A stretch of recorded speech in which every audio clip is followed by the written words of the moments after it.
সুপ্রিয় নবম শ্রেণীর শিক্ষার্থীবৃন্দ,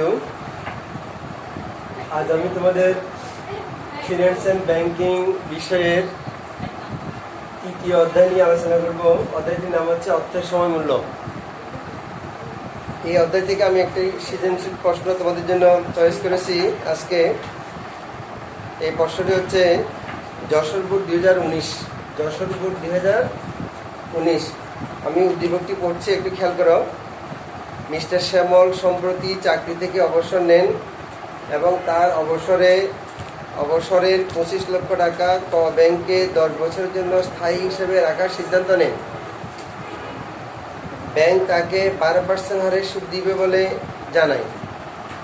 অপরদিকে ব্যাংক তাকে 15% হারে মাসিক চক্রবৃদ্ধিতে সুদ দিবে বলে প্রস্তাব দেয়। এই উদ্দীপকের আলোকে এখানে 4টা প্রশ্ন করা হয়েছে। ক নম্বর প্রশ্ন, কোনো আর্থিক প্রতিষ্ঠান থেকে ঋণ নেওয়ার পূর্বে কি বিবেচনা করতে হয়? কোনো আর্থিক প্রতিষ্ঠান থেকে ঋণ নেওয়ার পূর্বে কি বিবেচনা করতে হয়? এই প্রশ্নটা এটা জ্ঞানমূলক প্রশ্ন, তোমরা জানো। জ্ঞান এবং অনুধাবনমূলক প্রশ্ন বহু বইতে উত্তর পাওয়া যায়। তোমরা বই থেকে উত্তরগুলো ভালো করে দেখে নেবে। আমি তারপরে বলছি, একটু করে শোনাও। কোনো আর্থিক প্রতিষ্ঠান থেকে ঋণ নেওয়ার পূর্বে কি বিবেচনা করতে হয়? উত্তর হবে ঋণের কিস্তি। কি হবে এটা? ঋণের কিস্তি। কোনো আর্থিক প্রতিষ্ঠান থেকে ঋণ নেওয়ার পূর্বে ঋণের কিস্তি পরিশোধের ক্ষমতা বিবেচনা করতে হয়। অর্থাৎ তুমি ঋণ নিলে হবে না, তোমার ঋণের কিস্তি পরিশোধের ক্ষমতা আছে কিনা সেটা তোমার বিবেচনা করতে হবে। খ নম্বর প্রশ্ন, রুল 72 কি? এটা অনুধাবনমূলক প্রশ্ন। রুল 72 কি এটা ব্যাখ্যা করো। এই প্রশ্নটা রুল 72 হচ্ছে বার্ষিক চক্রবৃদ্ধিতে নির্দিষ্ট সময়ে কি পরিমাণ অর্থ কত সময়ে কত সুদের হারে দ্বিগুণ হবে তা নির্ণয় করাকে বোঝায়। বার্ষিক চক্রবৃদ্ধিতে নির্দিষ্ট পরিমাণ অর্থ কত সময়ে বা কত সুদের হারে দ্বিগুণ হবে তা নির্ণয় করাকে বোঝায়। অর্থাৎ একটা নির্দিষ্ট পরিমাণ অর্থ কত সময়ে বা কত সুদের হারে এটা দ্বিগুণ হবে, আর এইটাকে বোঝায়। এটার নাম হচ্ছে রুল 72। দ্বিগুণ হবে তা নির্ণয় করতে পারাটাকে রুল 72 বলে। ধরো আমরা এই সুদের হার যদি 9% হয়, সুদের হার যদি 9% হয়, তাহলে কয় বছরে যে কোনো পরিমাণ টাকা দ্বিগুণ হবে এটা বের করতে হলে আমাদেরকে কী করতে হবে? 72কে 9 দিয়ে ভাগ করো, 8 9 72। তাহলে কয় বছরে দ্বিগুণ হবে? 8 বছরে দ্বিগুণ হবে। 8 বছরে তোমার টাকাটা কী হবে? দ্বিগুণ হবে। আবার একইভাবে যদি তোমার বছর দিয়ে, যদি তুমি রুল 72কে যদি বছর দিয়ে ভাগ করো, 72কে যদি বছর দিয়ে ভাগ করো, মনে করো 10 বছর অথবা 12 বছর, 12 বছর হিসাব করো। 12 বছর যদি হিসাব করি তাহলে 6 12 72, তাহলে সুদের হার কত পার্সেন্ট হবে? 6%। অর্থাৎ রুল 72কে যদি তুমি এই সুদের হার দিয়ে ভাগ করো তাহলে সময় বা মেয়াদ পাওয়া যাবে। আবার যদি মেয়াদ দিয়ে ভাগ করো তাহলে কি পাওয়া যাবে? সুদের হার পাওয়া যাবে। মেয়াদ দিয়ে ভাগ করলে সুদের হার পাওয়া যাবে। এই হচ্ছে রুল 72-এর ব্যাখ্যা। অর্থাৎ টাকা দ্বিগুণ হওয়ার সময়, এটা টাকা দ্বিগুণ হওয়ার সময় 72কে সুদের হার দিয়ে ভাগ করলে মেয়াদ পাওয়া যাবে, 72কে মেয়াদ দিয়ে ভাগ করলে সুদের হার পাওয়া যাবে। এতটুকু তোমরা মনে রাখো। এরপরে গ নম্বর, মিস্টার শ্যামল ব্যাংক থেকে 10 বছর পর কত টাকা পাবেন? আমরা এখন গ নম্বর প্রশ্নটা করতেছি। মিস্টার শ্যামল ব্যাংক থেকে 10 বছর পর কত টাকা পাবেন? দেখো, ব্যাংক থেকে 10 বছর পর প্রাপ্য টাকার পরিমাণ নির্ণয়। ব্যাংক থেকে 10 বছর পর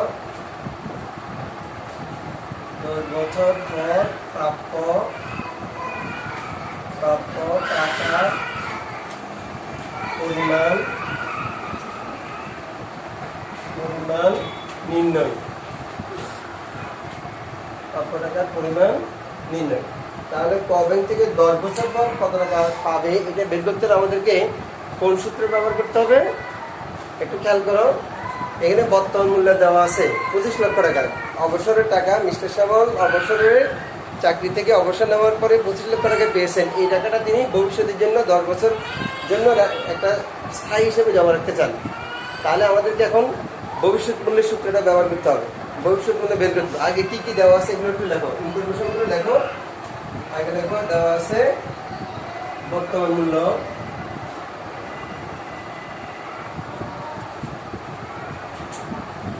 দেওয়া আছে বর্তমান মূল্য পিবি। বর্তমান মূল্যকে আমরা পিবি লিখবো, প্রেজেন্ট ভ্যালু। পিবি সমান 25 লক্ষ টাকা। তারপরে দেখো সুদের হার, বার্ষিক সুদের হার বা সুদের হার। সুদের হার এটাকে আমরা আই ধরবো। সুদের হার আই 12%। 12%কে আমরা 100 দিয়ে ভাগ করলে, পার্সেন্টের জন্য 100 দিয়ে ভাগ করতে হয়, তাহলে কত আসবে? 12কে 100 দিয়ে ভাগ করো, তাহলে 0.12। এটা আসবে কত? 0.12। তারপরে সময় বা মেয়াদ, সময় n, সময় n ইকুয়াল টু 10 বছর। সময় n ইকুয়াল টু 10 বছর।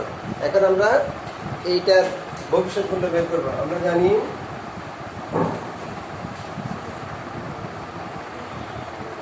ভবিষ্যৎ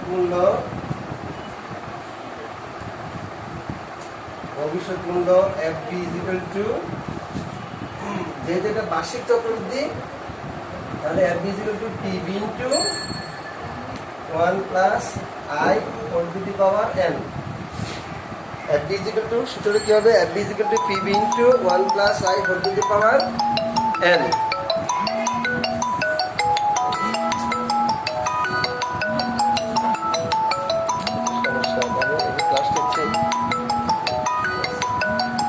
ভবিষ্যৎ মূল্য FB equal to PB into 1 plus I whole to the power n। তাহলে এটা হচ্ছে আমার ভবিষ্যৎ মূল্যের সূত্র। তাহলে আমরা এবার মানগুলো বসাই। এখানে পিবির মান কত আছে? 25 লক্ষ টাকা আছে পিবি। 25 লক্ষ টাকা বসাও। 25 লক্ষ টাকা ইন্টু 1 প্লাস I, এর মান হচ্ছে 0.12 whole to the power n। n হচ্ছে 10 বছর, 10। তাহলে এটা 25 লক্ষ ইন্টু 1.12 হোল টু দি পাওয়ার 10। তাহলে 25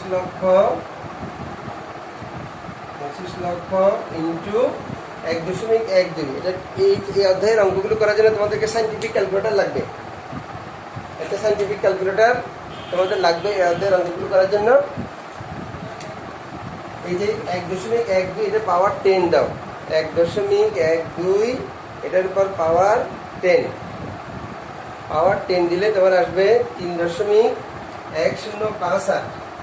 3.105858 48208 48208।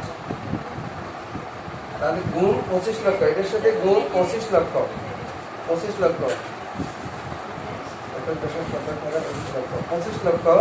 তাহলে 25 লক্ষ দিয়ে গুণ করলে এটা আসবে তোমার 77,64,620 টাকা। 77,620.52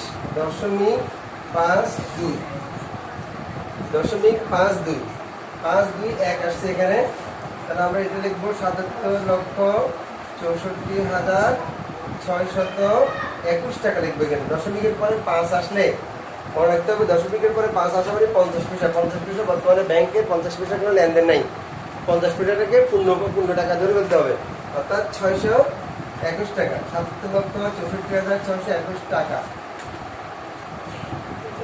তাহলে আমরা দেখলাম যে ভবিষ্যৎ মূল্য হিসাবে এই ব্যাংক থেকে তিনি কত টাকা পাবে? 77,64,621 টাকা পাবেন।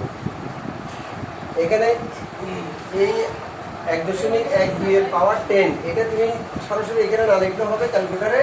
এটা ক্যালকুলেটারে বের করে 25 লক্ষ দিয়ে গুণ করে সরাসরি উত্তরটা বসা দিলে হবে। এক্ষেত্রে তোমাকে এখানে এটা না বসালেও চলবে।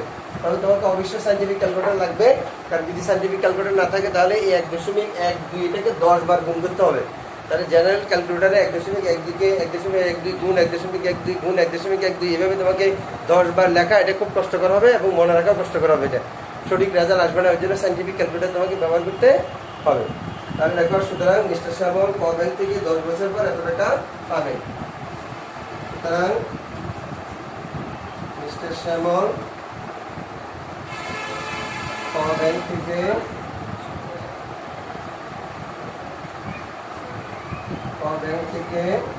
10 বছর পর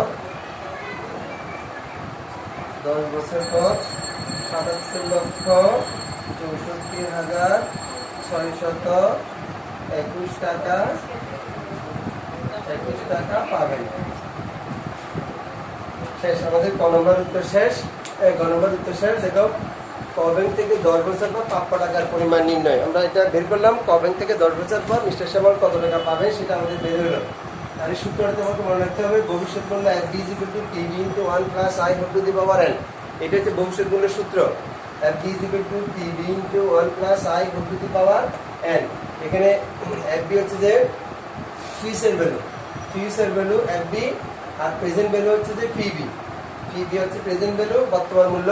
এটা 25 লক্ষ টাকা দেওয়া আছে, সুদের হার 12%, অর্থাৎ এটা 0.12, আর সময় 10 বছর দেওয়া আছে। তাহলে আমরা এটা রেজাল্ট পেলাম 77,64,621 টাকা।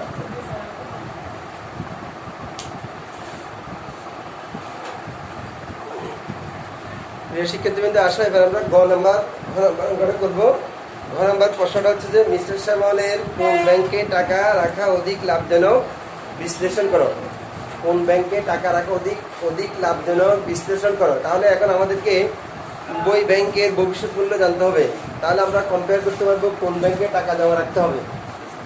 যেই ব্যাংকে বেশি টাকা পাওয়া যাবে সেই ব্যাংকেই তো টাকা রাখবো, ঠিক না? ঠিক কিনা?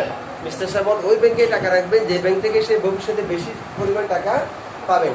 তাহলে ক ব্যাংকের ভবিষ্যৎ মূল্য আমরা এখানে বের করে ফেললাম। তাহলে খ ব্যাংকের ভবিষ্যৎ মূল্যটা আমাদেরকে এখন বের করতে হবে। অর্থাৎ মিস্টার শ্যামল কোন ব্যাংকে টাকা রাখবেন তা জানতে হলে আমাদেরকে উভয় ব্যাংকের ভবিষ্যৎ মূল্য বের করতে হবে। তাহলে আসো আমরা এবার খ ব্যাংকের ভবিষ্যৎ মূল্য বের করি। খ ব্যাংক থেকে প্রাপ্য টাকার পরিমাণ নির্ণয়। দেখো, খ ব্যাংক হতে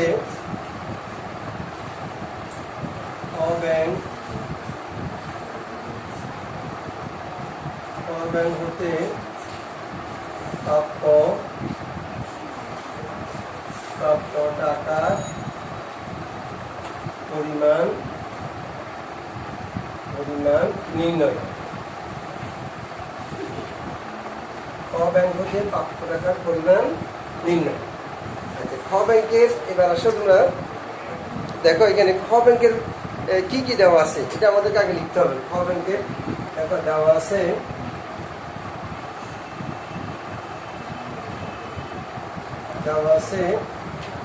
এখানে বর্তমান মূল্য, এটা আগের মতো থাকবে। বর্তমান মূল্য PB = বর্তমান মূল্য PB = 25 লক্ষ টাকা। অর্থাৎ মিস্টার শ্যামলের কাছে 25 লক্ষ টাকায় আছে, সুতরাং এটাই তার বর্তমান মূল্য। তারপর আসো সুদের হার I =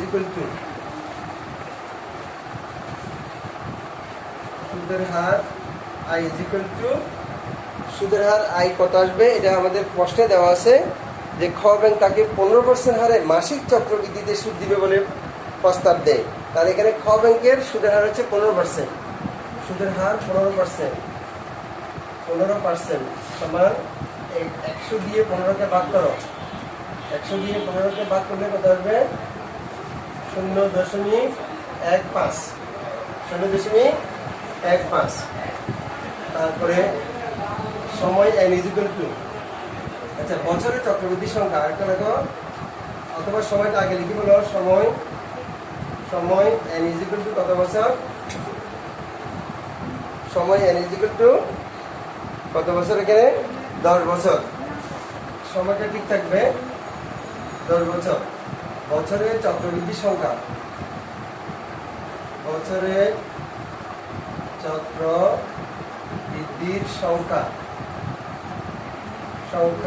m দেখো m কত হবে সেটা বের করতে হবে আমাদেরকে। চিন্তা করতে হবে কি এখানে উদ্দীপকে কি আছে। উদ্দীপকে আছে মাসিক চক্রবৃদ্ধিতে। মাসিক চক্রবৃদ্ধি যদি হয় তাহলে প্রতি মাসে একবার চক্রবৃদ্ধি হলে বছরে কতবার চক্রবৃদ্ধি হবে? এক বছরে 12 বার চক্রবৃদ্ধি হবে, অর্থাৎ এম সমান কত হবে? 12। মাসিক চক্রবৃদ্ধি হলে এম সমান 12। আর যদি বলে 2 মাস অন্তর অন্তর চক্রবৃদ্ধি তাহলে এম সমান হবে 6। যদি বলে 3 মাস অন্তর অন্তর চক্রবৃদ্ধি তাহলে এম সমান হবে 4। 3 4 12, 6 2 12, এভাবে চিন্তা করতে হবে তোমাকে। যদি বলে 4 মাস অন্তর অন্তর চক্রবৃদ্ধি তাহলে 3 4 12, এম সমান হবে 3। বছরের চক্রবৃদ্ধির সংখ্যা হচ্ছে এম। এখানে বছরের চক্রবৃদ্ধির সংখ্যা এম সমান কত? 12। আশা করি আমরা ভবিষ্যৎ মূল্য বের করি। আমরা জানি সূত্রটা দেখো, আমরা জানি ভবিষ্যৎ মূল্য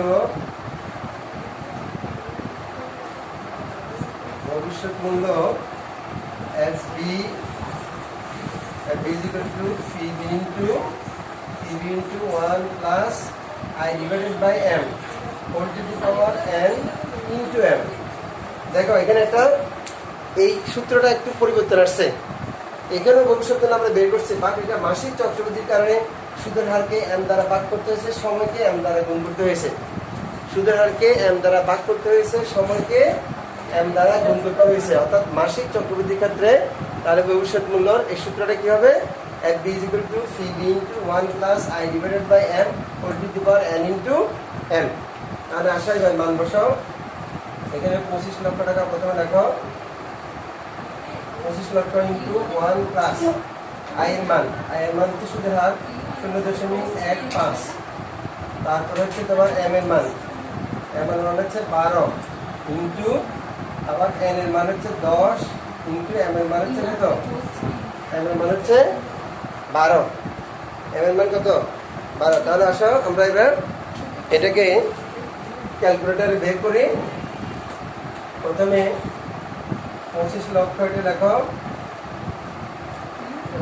25 লক্ষ ইন্টু 1 যোগ 0.15 কে 12 দিয়ে ভাগ করো। প্রথমে 0.15 বার 12 দিয়ে ভাগ করলে আসবে 0.0125, 0.0125 হোল টু দি পাওয়ার 10 12 120। এখানে হবে 120, 0.125।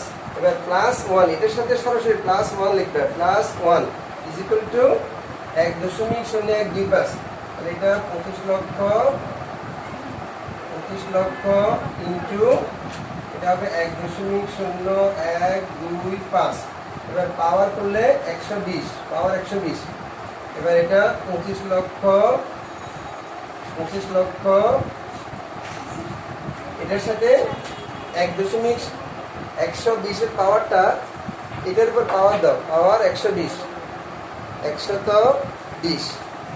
তাহলে 120 পাওয়ার দিলে আসবে 4.402132229। তাহলে এটাকে এবার 25 লক্ষ দিয়ে গুণ করো ইন্টু 25 লক্ষ, 25 লক্ষ